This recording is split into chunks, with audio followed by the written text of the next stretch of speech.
আসসালামু আলাইকুম। ওয়ালাইকুম আসসালাম। আপনারা তো ভাই জেনজি, আগামী জাতীয় সংসদ নির্বাচনে এই দেশে কোন দল ক্ষমতায় আপনারা দেখতে চান? আমরা ইনশাআল্লাহ দাঁড়িয়ে দেখতে চাই। মধ্যে আপনি ভাই আপনি কোন দল দেখতে চান? ইনশাআল্লাহ দাঁড়িপাল্লা।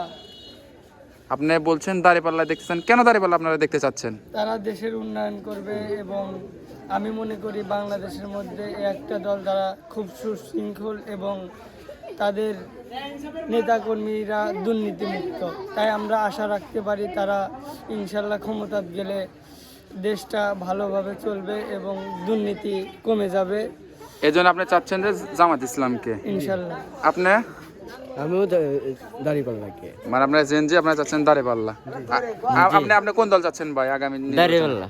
দাঁড়িপাল্লা কেন চাচ্ছেন? দাঁড়িপাল্লা দেশ ইসলামের পথে চলবে, সে কারণে তাছাড়া অন্য কোনো পথ ভাবতে পারি না।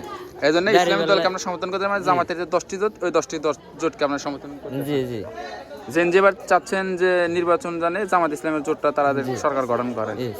এটা আপনার বগুড়ায় আজকে জনমত হচ্ছে মধ্যরাতে। সম্মানিত দর্শক, আমরা দেখতে যাচ্ছি জনমতে তারা বলছে আগামী নির্বাচনের জন্য জামাত ইসলাম যেন সরকার গঠন করে।